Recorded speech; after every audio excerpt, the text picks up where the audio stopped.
আল্লাহ রাব্বুল আলামিন বলেন ফাল্লাহু আহাক্কু আন তাখশাহ। হ্যাঁ দুনিয়ার মানব সম্প্রদায়, আমি আল্লাহ তোমাদেরকে জানাইয়ে দিলাম, ঘোষণা করে দিলাম, ফাল্লাহু আহাক্কু আন তাখশাহ, আমি আল্লাহ হলাম ভয় পাওয়ার অধিক উপযুক্ত। আমি আল্লাহ ঘোষণা করে দিলাম, আমি আল্লাহ হলাম সবচাইতে ভয় পাওয়ার বেশি উপযুক্ত। ওরে আমার গোলামেরা, দুনিয়ার জমিনে কোনো কিছুকে তোমরা তো বেশি ভয় করবা না, আমি আল্লাহকে যেই পরিমাণ ভয় করবা। আদর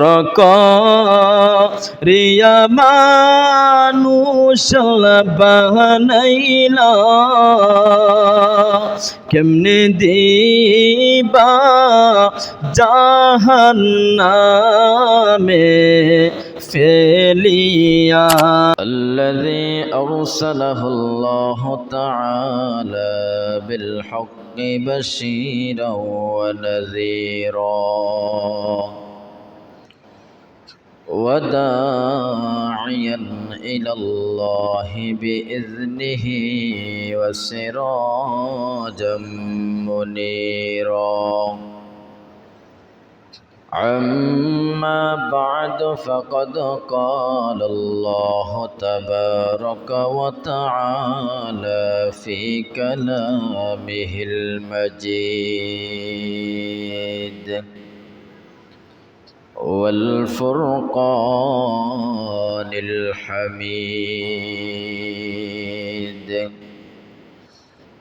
أعوذ بالله من الشيطان الرجيم. بسم الله الرحمن الرحيم. ولمن خاف مقام ربه جنتان.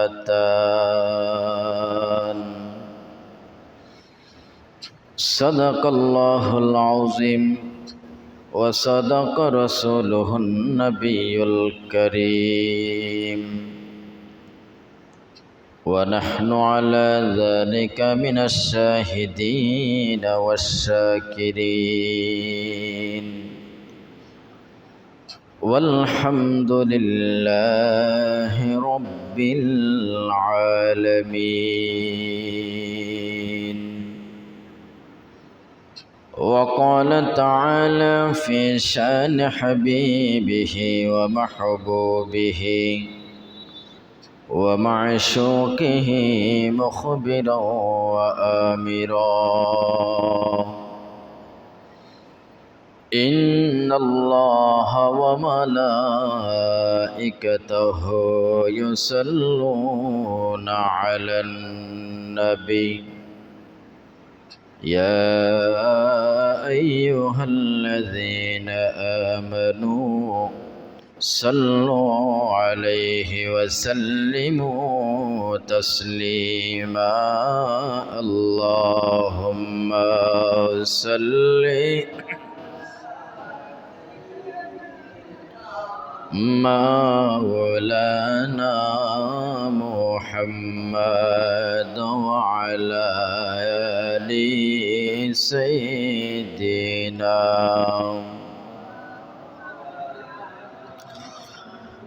নবীর মহব্বতে পড়ি আল্লাহুম্মা সাল্লি আলা সাইয়্যিদিনা মাওলানা মুহাম্মদ ওয়া আলা আলি সাইয়্যিদিনা.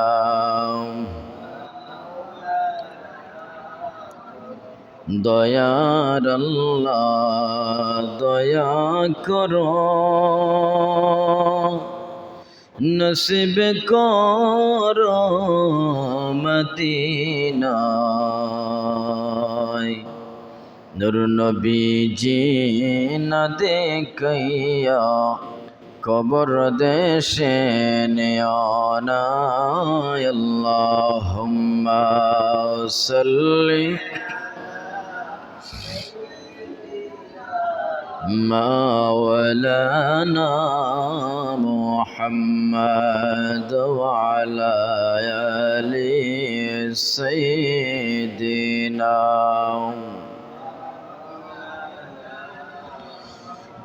এমন ঘরে শোইবাইরে মন সেই ঘরের নাই কোনো বাতি এমন ঘরে তাকবাইরে মন যেই ঘরের নাই কোনো সাথী আল্লাহুম্মা সাল্লি مولانا محمد وعلى آل سيدنا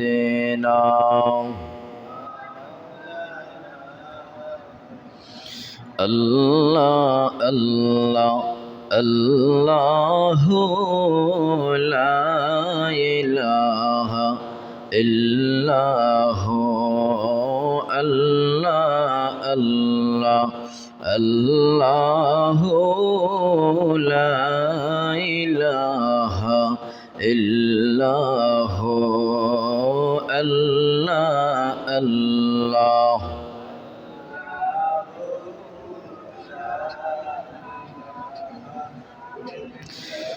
মায়া মেনায় স্বপ্নে দেখল গর্বে তাহার নূর মায়া মেনায় স্বপ্নে দেখল গর্বে তাহার নূর সেই নূরের নাম রাখিলেন সেই নূরের নাম রাখিলেন মুহাম্মদ রাসূল নবীজি আল্লাহ আল্লাহ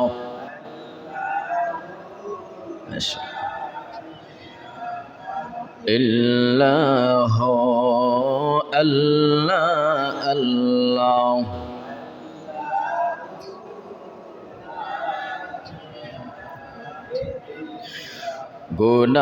গুনাহগারের গুনাহ জরে নবী দরুদে আপনার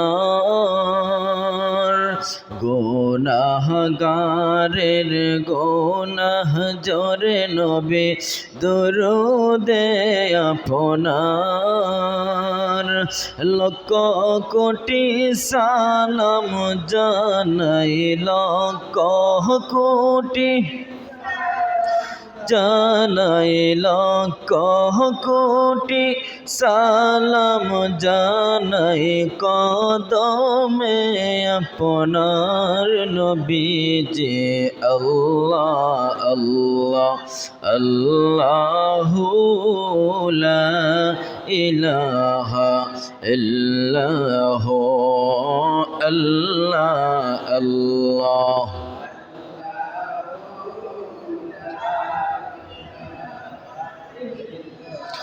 মৌতের তুফান আসবে যখন নবী গো আমরার মৌতের তুফান আসবে যখন নবী গো আমরার দুই নয়নে দেখি যেন দুই যেন চেহারায় আনোয়ার নবীজি আল্লাহ আল্লাহ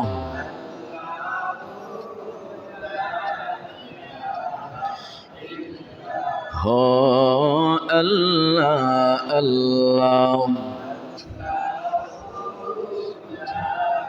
ইলাহা ইল্লাহু আল্লাহ আল্লাহ আল্লাহু লা ইলাহা ইলাহা ইল্লাল্লাহ মুহাম্মাদুর রাসূলুল্লাহ সাল্লাল্লাহু আলাইহি ওয়াসাল্লাম। আলহামদুলিল্লাহ, ঐতিহ্যবাহী 6 নং বাংলা বাজার জামে মসজিদে আগত মুসল্লিয়ান একরাম, উপস্থিত উলামায়ে কেরাম, মুরব্বিয়ান একরাম, কলিজার টুকরা যুবক ভাইয়েরা, আরও উপস্থিত ছোট্ট ছোট্ট নিষ্পাপ মাসুম বাচ্চারা, বাড়িতে পর্দার অন্তরালে অবস্থানরত আমার সম্মানিত শ্রদ্ধায় মা বোনেরা, সর্বপ্রথম আমরা সকলেই মহান আল্লাহ সুবহানাহু ওয়া তাআলার শানে কালিমাতুশ শুকর আদায় করি, যেই মহান আল্লাহ রাব্বুল আলামিন আমাদের সকলকেই দুনিয়াবি বেজাল থেকে মুক্ত রেখে শ্রেষ্ঠতম দিন, শ্রেষ্ঠতম সময় আল্লাহ অত্যন্ত দয়া মায়া মহাব্বত করে ভালোবেসে আল্লাহর ঘর মসজিদে সবার আগে আসার বসার, দুরুদ এবং জিকির পাঠ করার সুযোগ করে দিয়েছেন। সেই মহান মুনিবকে খুশি করার জন্য ইমানি আওয়াজে, উচ্চ আওয়াজে বলি আলহামদুলিল্লাহ। সম্মানিত প্রসূতি, সময় সংকীর্ণ, সরাসরি আলোচনার মধ্যে ঢুকে যাব। সর্বপ্রথম আমি এটাই বলতে চাইব যে আমরা যেন এই দুনিয়ার জমিনে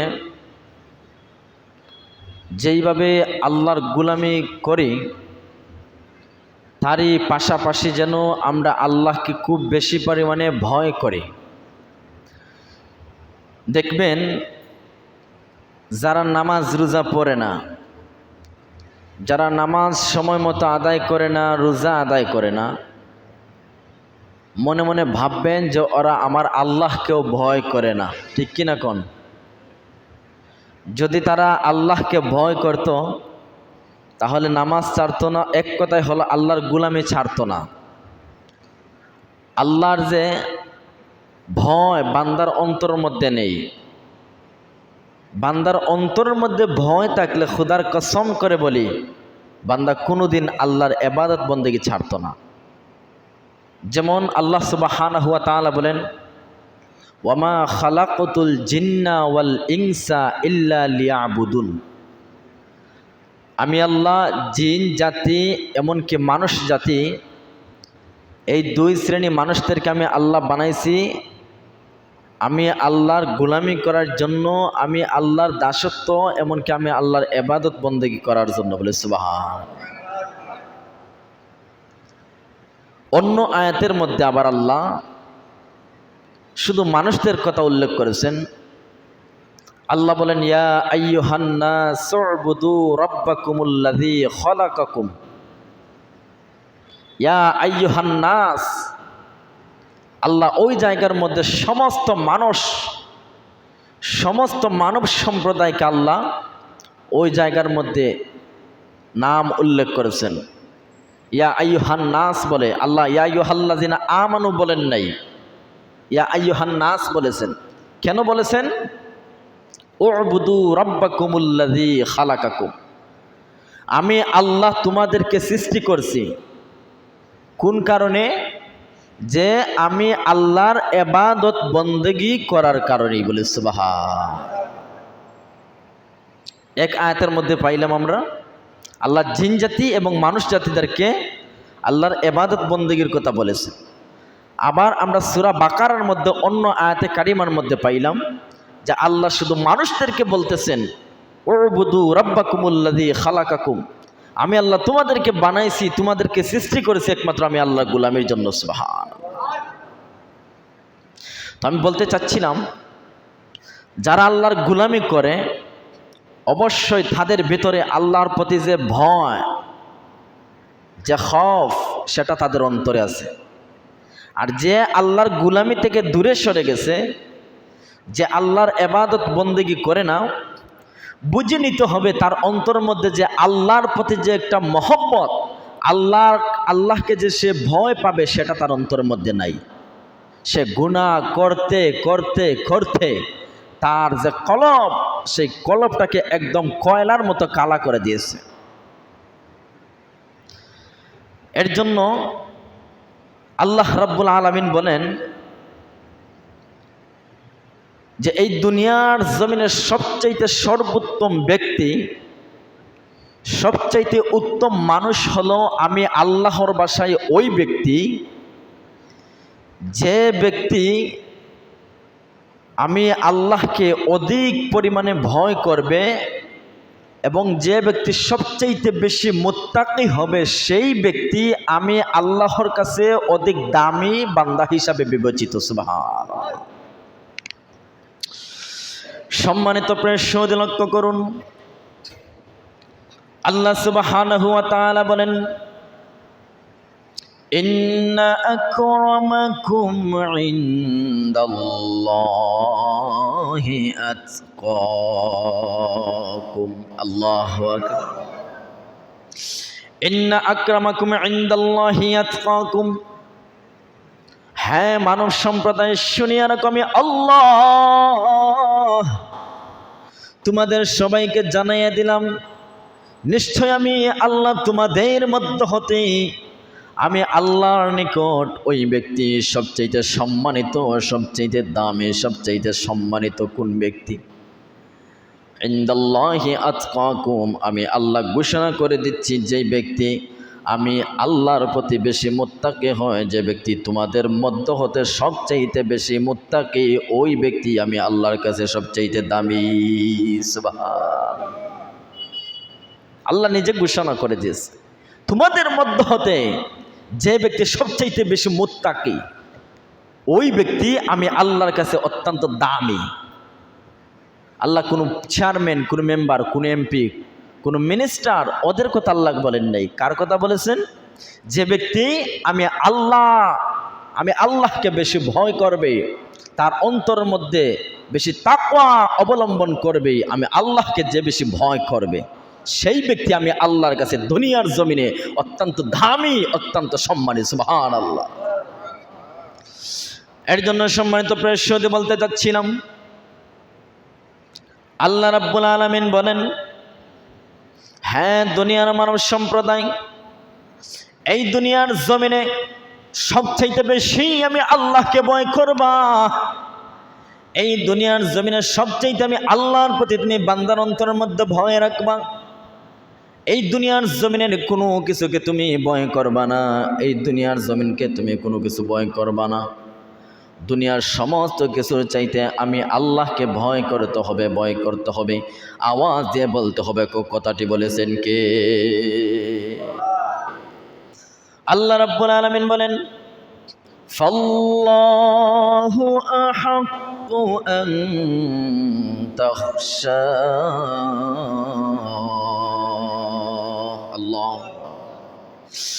আল্লাহ রাব্বুল আলামিন বলেন, ফাল্লাহু আহাক্কু আন তাখশা। হ্যাঁ দুনিয়ার মানব সম্প্রদায়, আমি আল্লাহ তোমাদেরকে জানাই দিলাম, ঘোষণা করে দিলাম, ফাল্লাহু আহাক্কু আন তাখশা। আমি আল্লাহ হলাম ভয় পাওয়ার অধিক উপযুক্ত। আমি আল্লাহ ঘোষণা করে দিলাম, আমি আল্লাহ হলাম সবচাইতে ভয় পাওয়ার বেশি উপযুক্ত। ওরে আমার গোলামেরা, দুনিয়ার জমিনে কোনো কিছুকে তোমরা তো বেশি ভয় করবা না, আমি আল্লাহকে যেই পরিমাণ ভয় করবা, এই দুনিয়ার সমস্ত কিছুর চাইতে আমি আল্লাহকে অধিক পরিমাণে ভয় করতে হবে।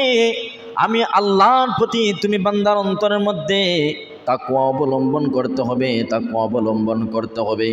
বান্দারে, যদি আমি আল্লাহকে বেশি পরিমাণে ভয় করো, যদি আমি আল্লাহকে ভয় করো বান্দা, আমি আল্লাহ বলে দিলাম, তুমি বান্দার জন্য যেমনভাবে ইহকাল এমনকি পরকাল আমি আল্লাহ সুন্দরময় বানাইয়া দেব।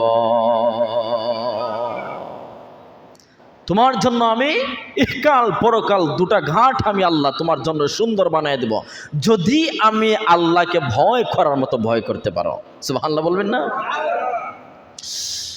ইহকাল কেমন করে বান্দার জন্য আল্লাহ স্পেশাল বানিয়ে দেবেন? যখন দেখবেন কোনো তাকওয়াবান বান্দা আল্লাহকে অধিক পরিমাণে ভয় করে, আল্লাহর যেই সমস্ত বিধিবিধান আছে বান্দা সমস্ত কিছু মেনে চলে, দেখবেন সমাজের লোকেরা ওই মানুষকে, ওই আল্লাহর বান্দাকে বেশি সম্মান দেয়। সমাজের মানুষেরা আল্লাহর ওই বান্দাকে অত্যন্ত দাম দেয়, অত্যন্ত সম্মান করে। আর দেখবেন আল্লাহর ওই তাকওয়াবান বান্দা যখন হাশরের ময়দান অর্থাৎ কবরের জিন্দেগি তার শুরু হয়ে যাবে, কবরের জিন্দেগি অতিক্রম করার পর যখন ধারাবাহিক ক্রমে এইভাবে হাশরের ময়দানের সময় আসবে, আল্লাহ নিজে ঘোষণা করে দেন, হে আমার বান্দা, যদি আমার বান্দা আমি আল্লাহর সম্মুখে হাশরের ময়দানে দাঁড়ানোকে ভয় করে আমি আল্লাহ আমার ওই বান্দার জন্য ঘোষণা করে দিলাম, আমার ওই বান্দাকে আমি আল্লাহ খুশি হয়ে বান্দাকে হাশরের ময়দানে 2টি জান্নাতের মালিক বানাইয়া দেব। উচ্চ আওয়াজে বলবেন না ভাই আল্লাহু আকবার? একটু স্পিকার আওয়াজটা কমিয়ে দেন। আল্লাহ কি বলছেন?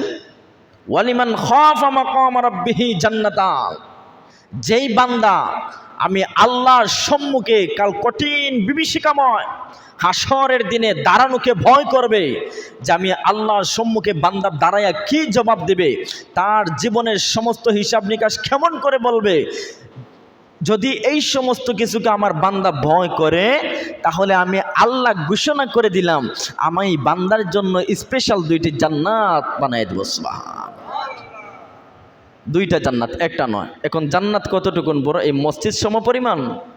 আওয়াজ, এখন মসজিদ সমপরিমাণ জান্নাতের আয়াত হলো এই দুনিয়ার জমিনের 10টা দুনিয়ার জমিনের সমপরিমাণ হলো একটি জান্নাত। বলি আল্লাহু আকবার। দুনিয়ার জমিনের সমপরিমাণ 10টা দুনিয়া, 10টা দুনিয়া হলো একটি জান্নাতের সমপরিমাণ। দেখছেন কতটুকুন বড় জান্নাত? আপনি জান্নাত ঘুরবেন, শুধু ঘোরাঘুরি চলবে না, আপনি জান্নাতের ভিতরে ভাই যা কিছু চাইবেন, চাইতে আপনার দেরি হবে, আপনি আমার আল্লাহর তরফ থেকে পাইতে দেরি হবে না। সুবহান। এর জন্য সম্মানিত প্রিয় লক্ষ্য করুন, সময় সংকীর্ণ। আল্লাহকে যারা অধিক পরিমাণে ভয় করবে, আল্লাহকে ভয় পেয়ে আল্লাহর যে সমস্ত বান্দা চোখের পানি ফেলে ফেলে কান্না করবে, আল্লাহর হাবিব বলেন আল্লাহর ওই বান্দার চোখের পানি কত দামি। আল্লাহর হাবিব বলেন আল্লাহর বান্দার চোখের পানি যদি মিজানের এক পাল্লার একদিকে যদি বান্দার চোখের পানিটুকুন রাখা হয়, অন্যদিকে যদি মিজানের পাল্লার মধ্যে উহুদ পাহাড় রাখা হয়, তাহলে ওই যে বান্দা আল্লাহকে ভয় পেয়ে কান্না করেছিল, মিজানের পাল্লা যখন বান্দার চোখের 1 ফোঁটা পানি তোলা হবে, তখন দেখা যাবে ওই উহুদ পাহাড়ের সমপরিমাণ বান্দার চোখের পানি হয়ে যাবে। আওয়াজ দিয়ে বলে সুবহানাল্লাহ। উহুদ পাহাড় সাধারণ কোনো পাহাড় নয় রে ভাই আমার। হ্যাঁ যুবক ভাই, কলিজার টুকরা শুনে রাখো, উহুদ পাহাড় হলো বিশাল সমপরিমাণ। আর আপনার আমার চোখের পানি মাত্র 1 ফোঁটা পানি যদি আমি হাতের আঙ্গুলের অগ্রভাগের মধ্যে এইভাবে নেই, একটু সামান্যতম ওজন, কেউ কি আজ পর্যন্ত বলতে পেরেছে উহুদ পাহাড় সে এইভাবে তার হাত দিয়া উত্তোলন করে ভার ওজন করতে পারবে? না, সেই উহুদ পাহাড় কেউ কোনোদিন আজ পর্যন্ত উত্তোলন করে এইভাবে ওজন মাপতে পারবে না। এত বিশাল পরিমাণ উহুদ পাহাড়, কিন্তু আল্লাহর হাবিব বলে ওই উহুদ পাহাড়ের চাইতে তুমি বান্দার চোখের পানি আল্লাহর কাছে কত দামি। যদি বান্দা আল্লাহকে ভয় পেয়ে যদি আল্লাহর রাস্তায় তুমি বান্দা কান্না করার মতো কান্না করতে পারো, বান্দারে তোমার চোখের পানি ওই উহুদ পাহাড়ের সমপরিমাণ ভারী হয়ে যাবে। শুধু তাই নয়, আল্লাহর হাবিব বলেন, হে আমার উম্মতরা শুনো, শুধু তাই বলে শেষ নয়, তোমার ওই চোখের পানি আল্লাহ রাব্বুল আলামিন 1 ফোঁটা চোখের পানি দিয়া আমার আল্লাহ জান্নাতের মধ্যে একটি নহর বানাইবেন। সুবহান। আওয়াজে বলে আল্লাহু আকবার। তোমার ওই চোখের পানির 1 ফোঁটা দিয়ে আমার আল্লাহ জান্নাতের মধ্যে নহর বানাইবেন। এমন নহর বানাবেন, ওই নহর অথবা ঝর্ণার 2 পাশে জান্নাতের বড় বড় দালান কোঠা আল্লাহ বানাইয়া দিবেন। হ্যাঁ কলেজার টুকরা যুবক ভাই, তোমার চোখের পানি জানোনি আল্লাহর কাছে কত দামি। তুমি বান্দা গুনাহ করেছো, তুমি বান্দার প্রতি আল্লাহ রাগান্বিত হয়ে আছেন, তুমি বান্দা আল্লাহর সাথে নেমক হারামি করেছো, আমার আল্লাহ তোমার সঙ্গে রাগান্বিত হয়ে আছেন। ওইদিকে আমার আল্লাহ তোমার সঙ্গে রাগ করে আমার আল্লাহ তোমার জন্য কি করছেন, জাহান্নামের মধ্যে আগুন আল্লাহ রেডি করে রেখেছেন। বান্দা তুমি আল্লাহর সঙ্গে নাফরমানি করেছো, আল্লাহর সঙ্গে গাদ্দারি করেছো, আল্লাহর সঙ্গে বেয়াদবি করেছো, আল্লাহর প্রতি তুমি গুনাহ করেছো রে বান্দা। কিন্তু গুনাহ করলা একটা বার বুঝলা না। বান্দারে দুনিয়ার জমিনে যত সমস্ত শয়তানি কাজ করবা, আল্লাহর পথ থেকে যখন দূরে সরে যাইবা, তখন আল্লাহর তরফ থেকে তোমার জন্য আল্লাহ অত্যন্ত রাগান্বিত হয়ে থাকেন। শুধু রাগান্বিত হয়ে থাকেন না, আমার আল্লাহ তোমার জন্য জাহান্নামের আগুন পর্যন্ত প্রস্তুত করে রাখেন। ও টলিজার টুকরা যুবক ভাই, শোনো, ওই জাহান্নামের আগুন নিবাইতে হলে তোমাকে আমার আল্লাহ দুনিয়ার জমিনে হুঁশিয়ার বার্তা দিয়েছেন। আল্লাহ বলে, বান্দারে দুনিয়ার জমিনে যদি আমি আল্লাহকে তুমি একটা বার কান্না করে ভয় করার মতো ভয় করতে পারো, আর ভয় করে করে যদি আমি আল্লাহর রাস্তায় বান্দা তুমি একটা বার কান্না করো, আমি আল্লাহ ঘোষণা করে দিলাম তুমি বান্দার জন্য যে জাহান্নামের আগুন আমি আল্লাহ রেডি করে রেখেছি, ওই জাহান্নামের আগুন তুমি বান্দার চোখের পানি নিবাইয়া দে। একটু আওয়াজে বলবেন না আল্লাহু আকবার। আল্লাহর হাবিব বলেন, মান বাকি মিন খাশিয়াতিল্লাহি হারামাল্লাহু আলাইহিন নার। এই গোলাম আমার শোনো, যদি দুনিয়ার জমিনে একটা বার তুমি আমি আল্লাহকে ভয় করে কান্না করার মতো কান্না করতে পারো, বান্দা জাহান্নামের আগুন তোমার জন্য একদম প্রস্তুত করে রেখেছে আমি আল্লাহ। তুমি কবরে যাইবা, কবরে যাওয়ার পর তোমার আযাব আর গজব আমি আল্লাহ শুরু করে দেব। বান্দারে কবরে যাওয়ার আগে যদি একটা বার তুমি কান্না করার মতো কান্না করতে পারো, আমি আল্লাহর কুদরতের মধ্যে জোশ উঠে যায়, আমি আল্লাহর কুদরতের মধ্যে তুমি বান্দার প্রতি ধ্যান উঠে যায়, অত মহব্বত শুরু হয়ে যায়। আমি আল্লাহ তুমি বান্দার চোখের পানি সহ্য করে নিতে পারি না। বান্দা তুমি যখন নিশিরাত্রে কান্না করবা, তোমার চোখের পানি যখন নাকের ডগায় চলে আসার আগে আগে আমি আল্লাহর রহমতের মধ্যে জোশ উঠে যায়, আমি আল্লাহ সঙ্গে সঙ্গে তুমি বান্দার জীবনের গুনাহ মাফ করে দে। তুমি বান্দার জীবনের সমস্ত গুনাহ আমি আল্লাহ মাফ করে দে। কোন কারণে? একমাত্র চোখের পানি ফেলে ফেলে কান্না করার কারণে। আল্লাহকে যে আপনি ভয় পেয়ে চোখের পানি ফেলে কান্না করলেন, তার বিনিময়ে আমার আল্লাহ আপনার জীবনের সমস্ত গুনাহ মাফ করে দেবেন। যেমন নবীজির সাহাবী হযরত আবু বকর সিদ্দিক রাদিয়াল্লাহু তাআলা আনহুর জামানায় উনি যখন খেলাফতের দায়িত্বে অবস্থারত ছিলেন, তখন ওনার ওই সময়কালে একজন ব্যক্তি ছিল এত পরিমাণ পাপী, মানে তার পাপ করতে করতে করতে এত পরিমাণ পাপ করে ফেলেছে, মানে মানুষদের কাছে এত বেশি ঘৃণা লাগতেছে। এখন বুঝে নেন আল্লাহর কাছে কতটুকুন ঘৃণা লাগতেছে। আল্লাহর ওই বান্দা নাম হলো জারাত, তার নাম কি? জারাত। তখন সে কি করলো? সে কিন্তু কুফা নগরীর একজন ব্যক্তি। ওই জারাত হঠাৎ করে একদিন মৃত্যুবরণ করে ফেললো। বুঝার চেষ্টা করবেন ভাই, জারাত হঠাৎ করে একদিন মৃত্যুবরণ করে ফেললো। যখন সে মৃত্যুবরণ করে ফেললো, তার মা কিন্তু তখন বাড়িতে ছিল না।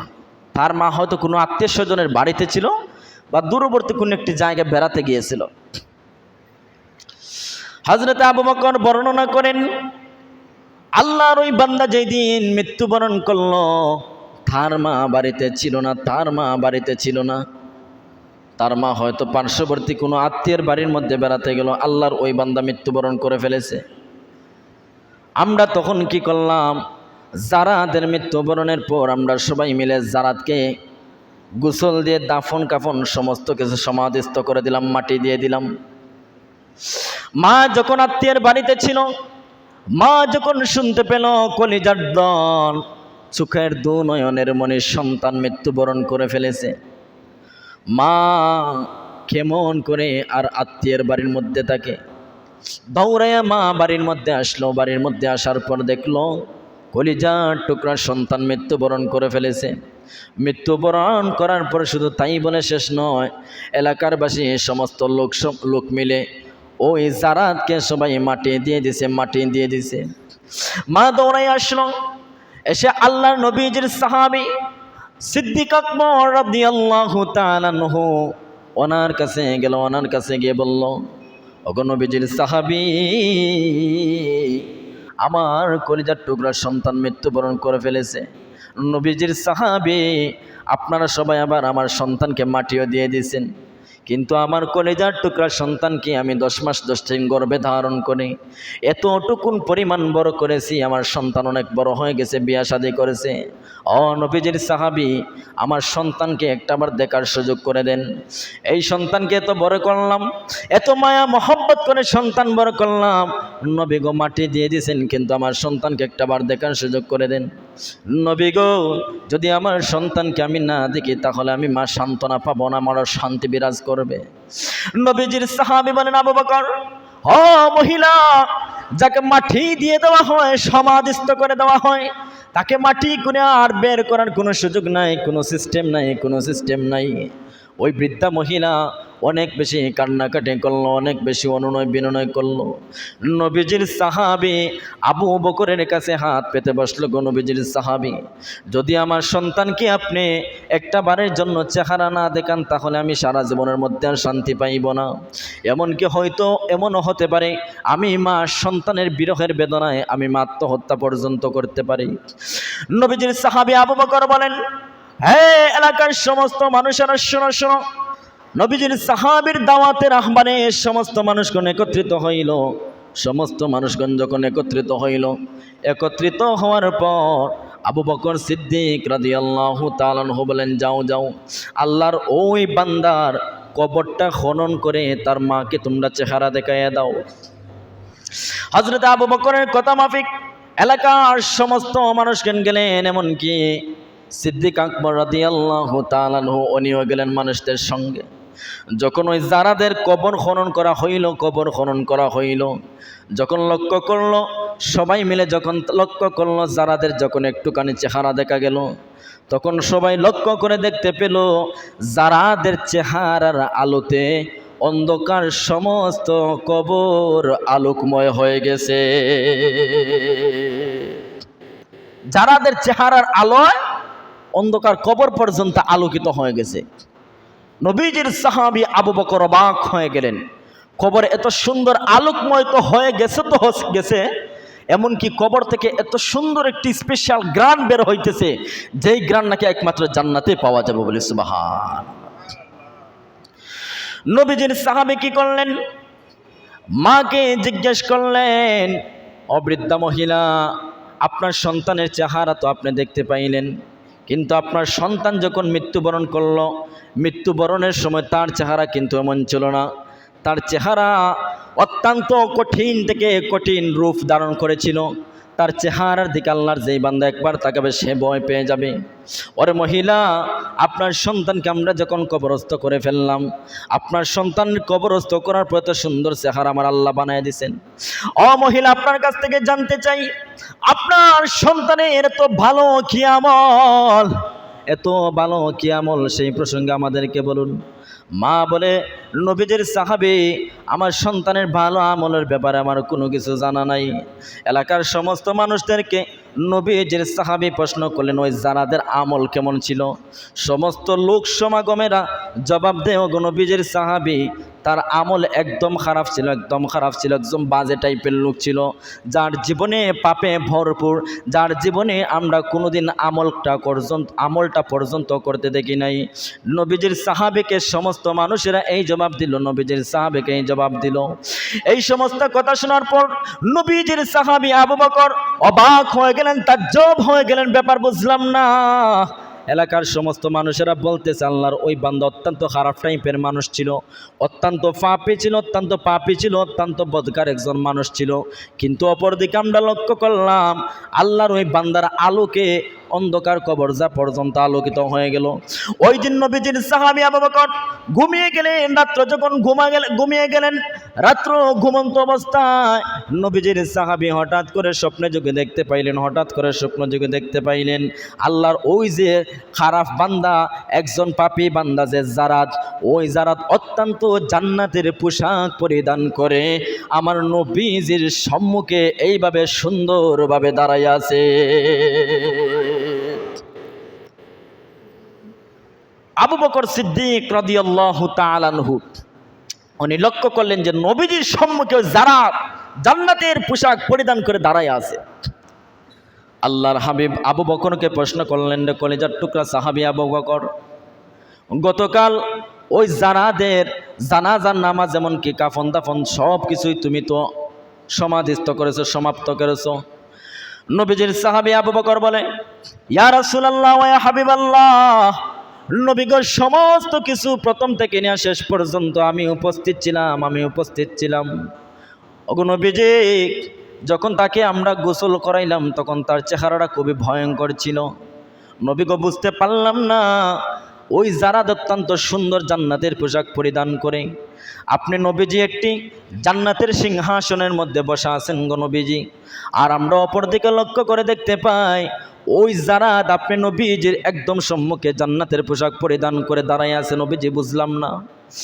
আল্লাহর হাবিব জবাব দেয়, হ্যাঁ আবু বকর, আমি নবীজি তাহলে মূল কাহিনী, মূল ঘটনা তোমাকে বলে দিচ্ছি। আবু বকর শুনে রাখো, আল্লাহর ওই বান্দা জারাদ সমাজের মানুষদের সম্মুখে একদম নিকৃষ্টতম একজন মানুষ।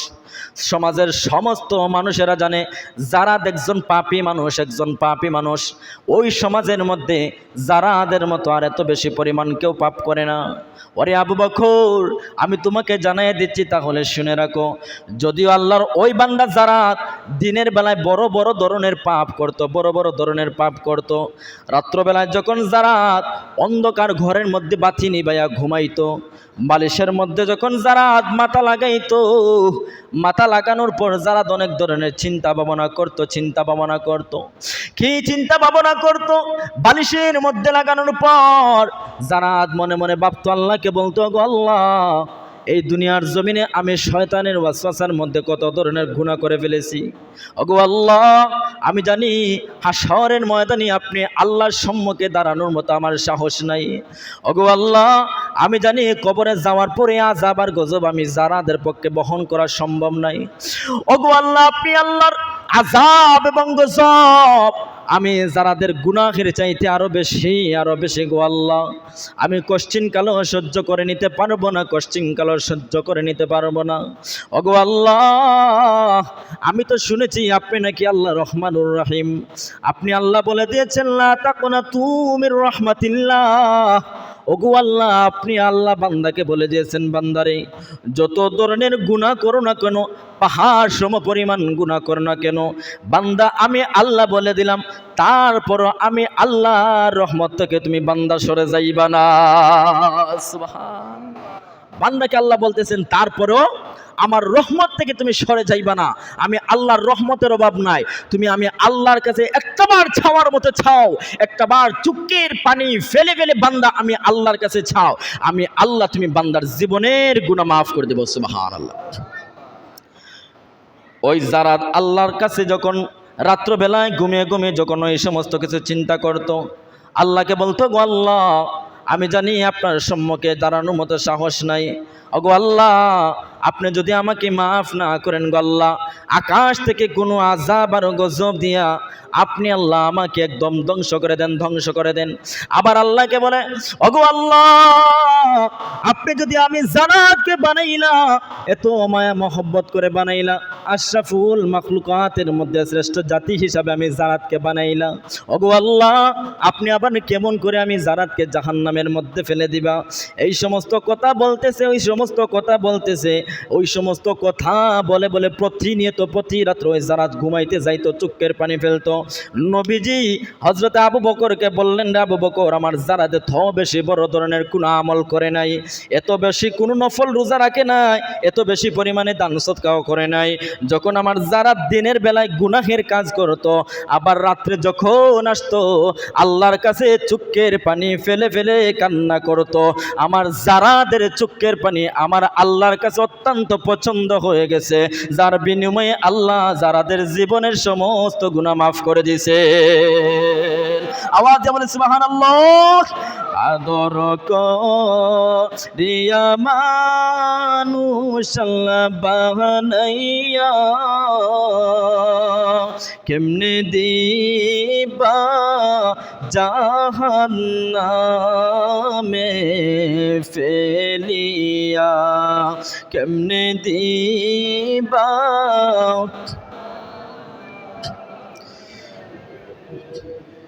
জীবনের সমস্ত গুনার সম্মুখে এনে সবাই চোখটা বন্ধ করে চোখ করে পানি ফেলে ফেলে আল্লাহর কাছে একটু আমরা তওবা করে বলি, আদর করিয়া মানুষ বানাইলা, কেমনে দিবা জাহান্নামে ফেলিয়া, কেমনে দিবা।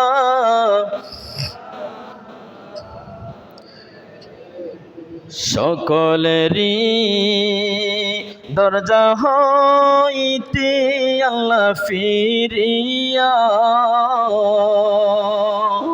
সকলেরই দরজা হইতে আল্লাহ ফিরিয়া, তোমারি দরজায় রইলাম পহরিয়া, তোমারি দরজায় রইলাম পহরিয়া, আদর করিয়া মানুষ ইয়া, কেমনে দিবা জাহান্নামে ফেলিয়া, কেমনে দিবা।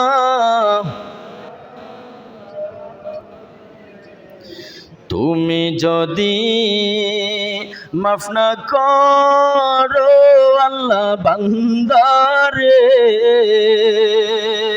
তুমি যদি মাফ না করো আল্লাহ বান্দারে, বলো তোমার বান্দা যাবে কারদারে, বলো তোমার বান্দা যাবে কারদারে, তোমার দয়া না পাই যদি আল্লাহ হাসরে, তোমার দয়া না পাই যদি আল্লাহ হাসরে,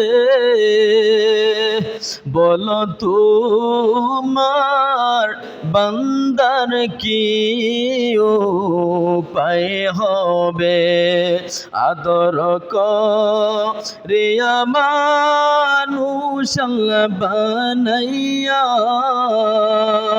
কেমনে দিবা জাহান্নামে ফেলিয়া, কেমনে দিবা জাহান্নামে।